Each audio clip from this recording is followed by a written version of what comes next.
Hello and welcome to the On the Front Tours channel, a place where we discuss all things World War II and I bring you to these sites today. My name is Matt and on today's episode, our very first episode on this channel, I'm bringing you my top 10 World War II sites to visit here in Berlin. Now I know what you're thinking, there is a lot of history here in this city and you would be right. So for today's list, I've used three criteria. The first one is that these sites need to be not only relevant for history buffs, but also for those just looking to learn more about the Second World War. Secondly, these sites need to tell the story of the Third Reich from beginning all the way to its eventual collapse. And thirdly, these sites need to all be within walking distance so that if you decide to join or follow in my journey today, you'll easily be able to get to these sites. Now, with that being said, let's just jump into site number one, the Reichstag. Commissioned in 1871 by Otto von Bismarck, the Reichstag was the unifying symbol of power here in Germany, forming the German Empire. The building, however, was not very important to the Nazi Party. Shortly after their election on the 30th of January 1933, the building was completely destroyed by fire.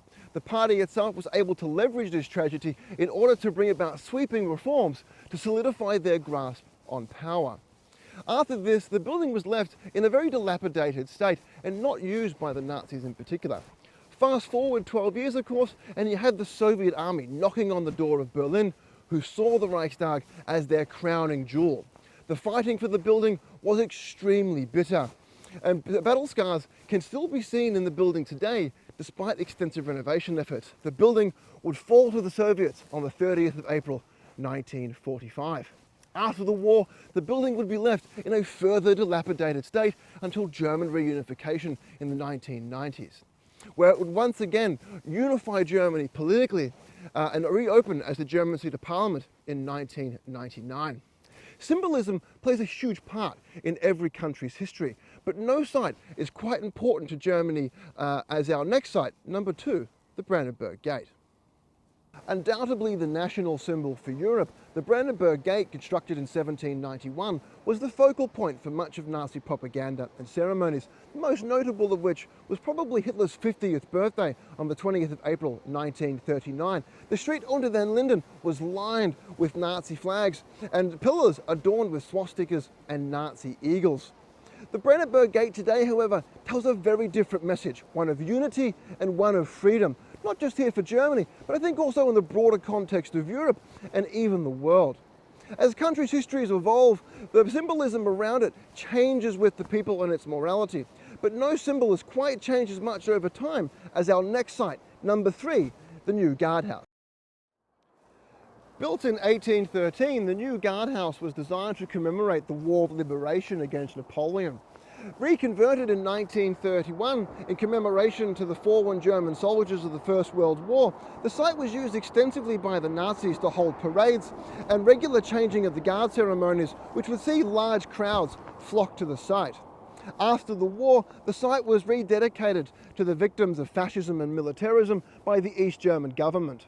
The remains of an unknown soldier and unknown concentration camp victim were buried under an internal flame, surrounded by soil brought in from varying battlefields and concentration camp sites.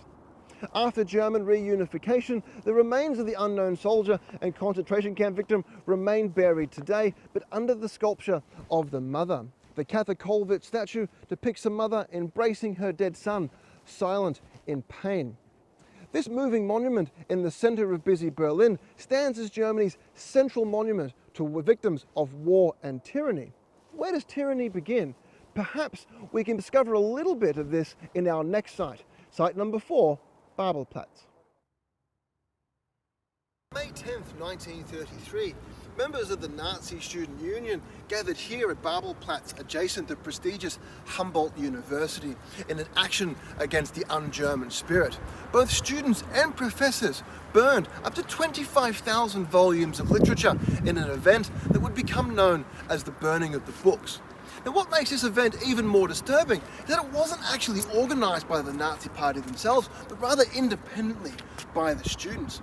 Looking to capitalize on the situation, Joseph Goebbels quickly made his way down here and gave an impromptu but very fiery speech. No to decadence and moral corruption, yes to decency and morality in family and state.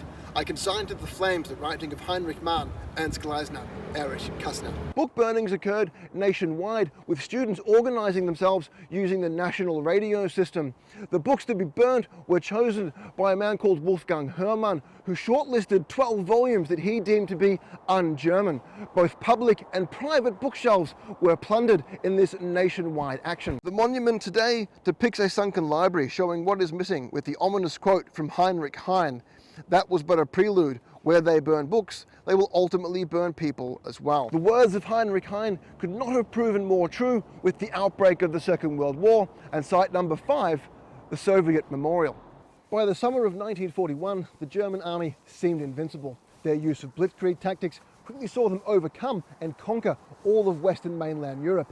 Now overconfident, Hitler turns his attentions to what he believes to be the true enemy of National Socialism, the Soviet Union.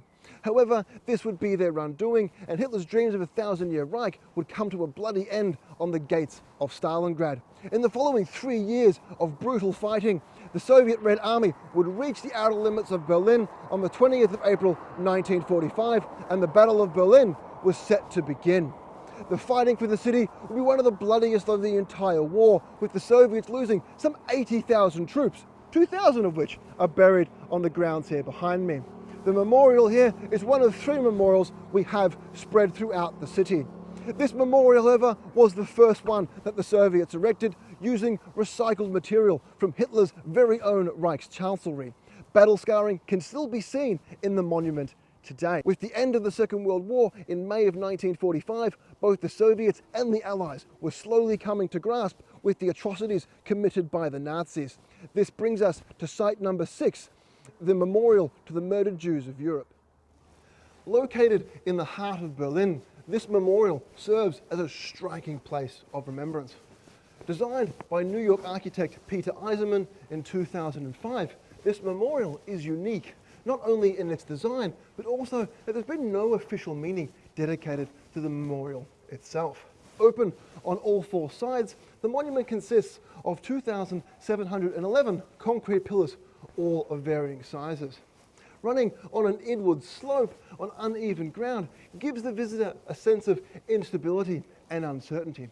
What I think makes this monument so special is that it's up to the individual to experience this monument for themselves and derive their own meaning, resulting in this monument having longer lasting effects on the visitor themselves. Located a short distance from here is the racial mastermind behind the Nazi racial politics and where he would spend his final days. Site number 7, the Führer Bunker.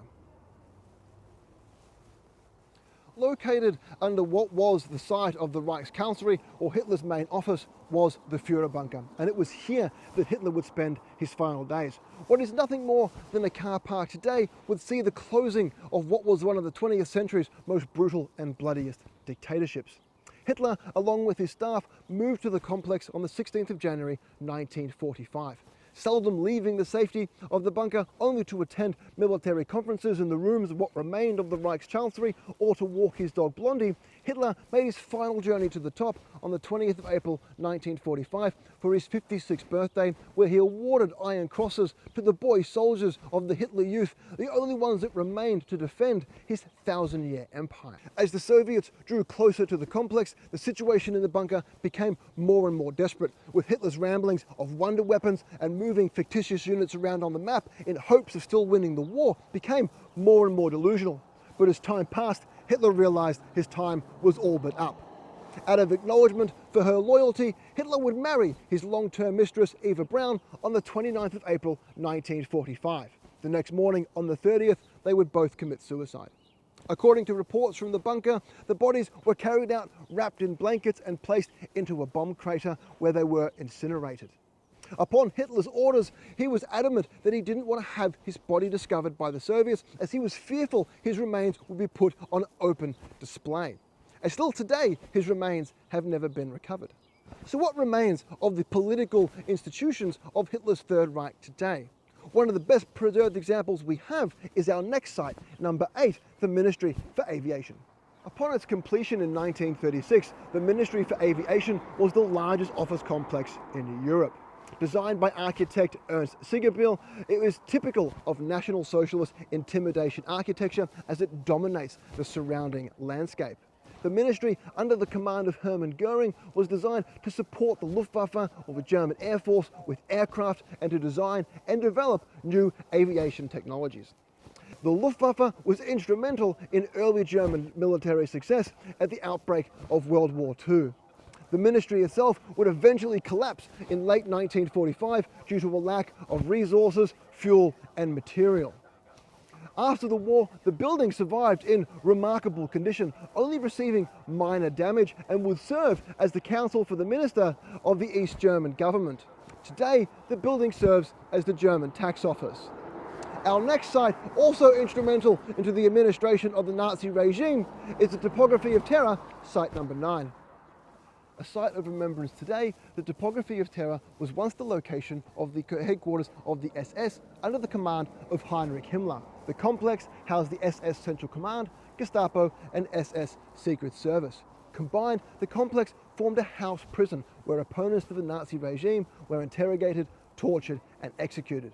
Who were these opponents? They were anybody who dared speak against the Nazi regime. Even those who were dobbed in by friends and neighbours for speaking ill of the party in private or in social engagements. The Gestapo arrested some 15,000 German civilians and brought them here and to other Gestapo complexes to be interrogated before being sent off to concentration camps. All that remains of the site today is the basements where the opponents themselves were interrogated. Above, we can also see what remains of the Berlin Wall. The site also serves as a warning as to what can happen if challenge goes unchecked, if power goes unchecked. On the bottom, we have the remains of the Nazi regime, and on top, we have what remains of the Soviet communism. Also on the site, we have the Topography of Terror Museum, a fantastic museum that is free to go into. And if you're anything like me and you love to read everything, the museum will take you a solid 3 to 4 hours to get through. It was here, though, that Nazi terror was administrated. But how was it carried out? In our next site, we get a little glimpse into just that. Site number 10, Anhalter Bahnhof. A relatively hidden site, Anhalter Bahnhof is one of the best locations to get up close and personal with the ruins of Hitler's Third Reich. Built in 1841, Anhalter Bahnhof was Berlin's largest and by far most opulent train station, with some 44,000 passengers passing through its doors every single day. Unfortunately destroyed by Allied bombing during the war, all we've been left with today is the front facade. So why is it here? Unfortunately, Anhalter Bahnhof was one of 3 train stations used to deport the 55,000 Berlin Jewish community members. Some 9,500 Berlin Jews passed through the gates here in small groups of 50 to 100 into specially designated passenger cars so as not to arouse suspicion, but they were then sent to Theresienstadt in Nazi-occupied Czechoslovakia and from there sent on to concentration camps. The modern Anhalter Bahnhof finds itself in the underground section of the Berlin S-Bahn today, and if you decide to follow my list here, it is a great place to end, as this station will take you straight back into central Berlin. So that's my list of top 10 World War II sites here in Berlin. If you agree with me or you think I've left out any sites, please let me know in those comments down below. If you're interested in learning more about these sites, please consider downloading my free World War II Top 10 guide found in the description below, where I dive into further detail. If you liked the video today, please consider smashing that like button, and if you would like more content from me, please subscribe to my YouTube channel, and I'll see you next time on the front.